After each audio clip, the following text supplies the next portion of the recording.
So, Bismillah Rahman Rahim, Assalamu alaikum everyone. Today we are going to discuss chapter number 50 from the Guyton book of physiology.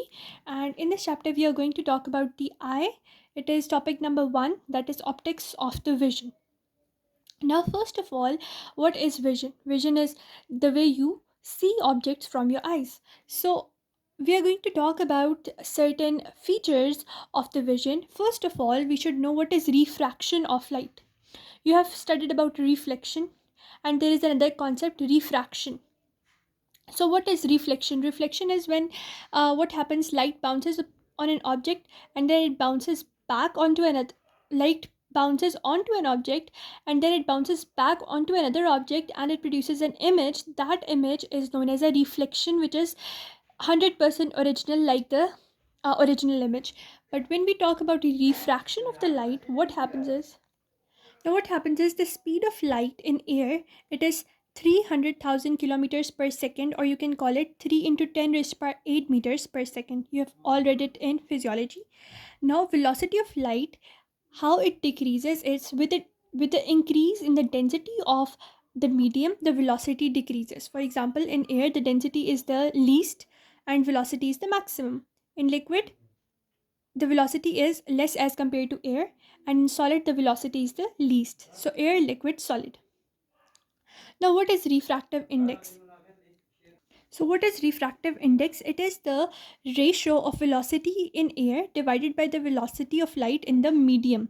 For example, if the velocity in air is,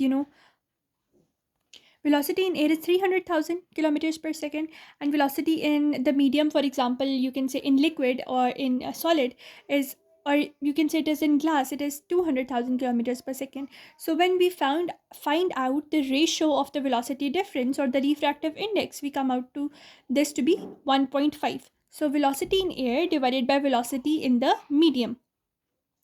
So what happens? Actually, when light is passing from one medium to another, there are two conditions. Firstly, if the light is traveling perpendicularly or if the light is traveling at an angle.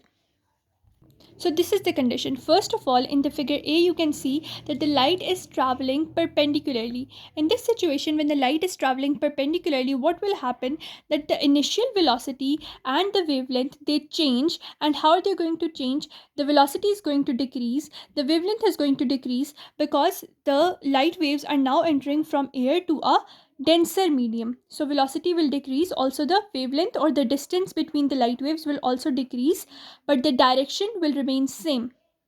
But when we talk about the light entering another medium at an angle, so what will happen, apart from the velocity and wavelength decreasing, the light rays will be bending at a angle.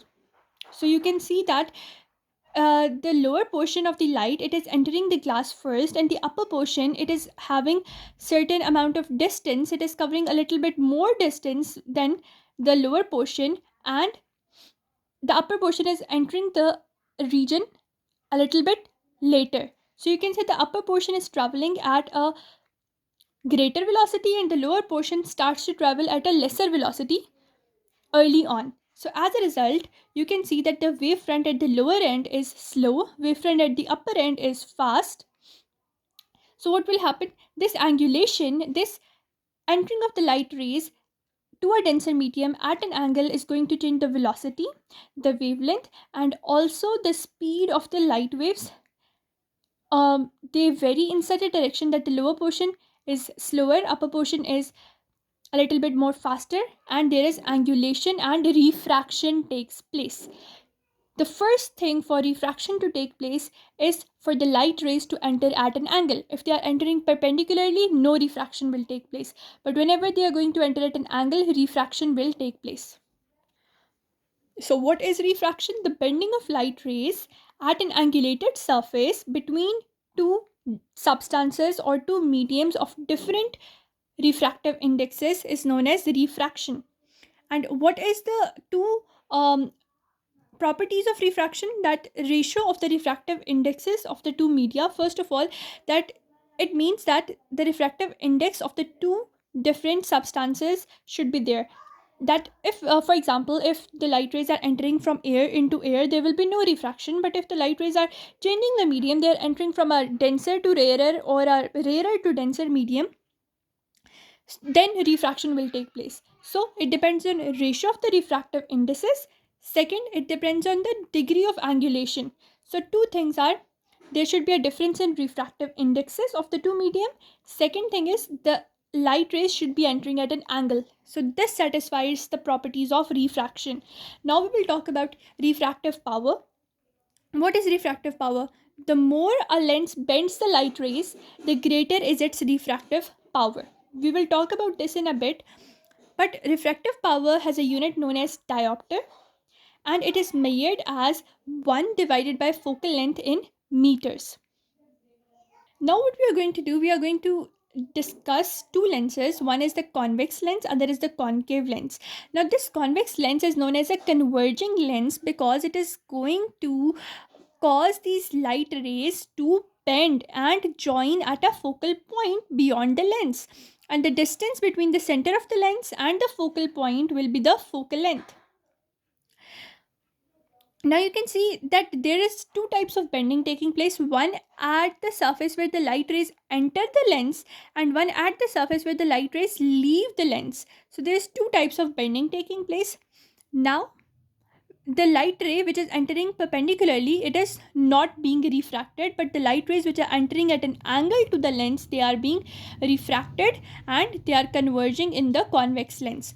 But when we talk about the concave lens, what happens is that the perpendicular one is not bending, not diverging, nothing is happening, but the ones which are entering at an angle, like the above and the below one, they are diverging in this direction. Now we should know that in the convex and concave spherical type of lenses, both of these are spherical type of lenses, bending occurs in two planes. It means that, for example, this is a lens, so it is going to cause the bending in the horizontal direction as well as in the vertical direction. So it means that the light rays will bend horizontally as well as from the top and bottom as well. So it is a two-dimensional or bending in two planes. But when we talk about another type of lens, that is the cylindrical lens, the bending takes place only in one plane. Now we will talk about certain properties of the convex and concave lens. The property number one is that the focal point of the convex lens is beyond the lens, and it is the point of convergence of these light rays. But when we talk about the concave lens, what happens is that they do not have a focal point beyond the lens. Why? Because light rays are now diverging in different directions. So we trace out the diverging light rays onto the posterior side of the lens, and we find out a point, and that point is actually a fake or a false focal point which is previous or behind the lens. And the focal length can also be made in this way, but the focal length is also going to be discovered or mentioned in negatives. So what did I write over here is, it was that in a concave lens, the focal length or the refractive power will be in negatives because it has a false, or it has the focal point on the opposite direction of that as compared to the convex lens. So we consider convex lens as a positive lens and a concave lens as a negative lens. Now if when we put the two concave and convex lens in front of each other, as you know, one lens is positive, other lens is negative, so they are going to cancel out the properties of each other, so there will be neutralization and hence the refractive power will be nullified. Now when we talk about the cylindrical lenses which can bend light rays in only one plane, let's have a look at them. So this is a cylindrical lens. A good example of a cylindrical lens is that of a test tube that you find in your laboratory. So that test tube only can bend light rays in one direction. So instead of a focal point, you get a focal line. You see, the top and bottom are not bended in this direction, so they are bending the light rays only in one plane, that is the horizontal plane, and they are producing a focal line. Now the cylindrical lenses, they can also be concave, they can also be convex. They can also be convex and concave. The convex cylindrical lens will be a converging one, whereas the concave cylindrical lens will be a diverging one. Now what happens if we put two cylindrical lenses in front of each other at perpendicular angles or at 90-degree angle with each other? In such a situation, the vertical one, the one lens that we have placed vertically, it is going to uh, converge the light rays like this, like in one direction from the two sides of the lens, and the horizontal lens is going to do from the top and bottom. So in this way we get two planes, one is the vertical and another is the horizontal. So these two convex cylindrical lenses will now behave as one convex spherical lens, because spherical lens has two dimensions or two planes in which it does the refraction, but the cylindrical lens does it in one direction. So when we place two cylindrical lenses which are now giving two different planes, both of them on combination will produce a will have the same properties as that of a spherical lens. The property is to bend in two planes and produce a focal point. So this is how, when we place one vertical and one horizontal lens, we will be able to produce a single spherical lens by producing a combination of two cylindrical lenses in a perpendicular plane. Now we are going to talk about the focal length. Actually, the focal length is the distance beyond the lens at which the parallel rays of light converge to a common focal point. So, the distance beyond the lens at which the parallel rays of light converge together, they produce a focal point. And as I told you, in the case of concave lens, the focal point was a false one, and the length is now considered in negatives because the focal point of a concave lens is opposite in direction to the focal point of a convex lens. Convex lens has the focal point in front of the lens, concave has a focal point behind the lens. Now we are going to consider three different scenarios. First one is when the rays of light are parallel and they produce a focal point. This is the normal scenario. But when the light rays are not parallel, rather the light rays are coming from a point source and they are diverging light rays, then they will take a larger amount of time, a larger distance to converge, and hence the focal length will be increased. Similarly, if you place a fatter lens, it means it has more refractive power. So what is it going to do? There's a point source, it is producing diverging lenses, but the lens is flatter, it has greater refractive power. So what will it do? It will shorten the focal length. So if you want to shorten the focal length, you are going to use a fatter or a more or a lens with a greater refractive power.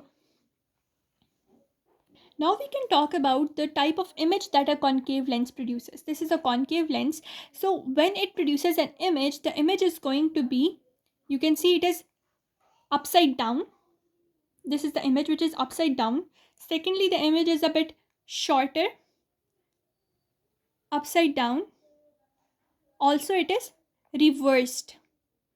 So these are three properties of a image produced by a concave lens.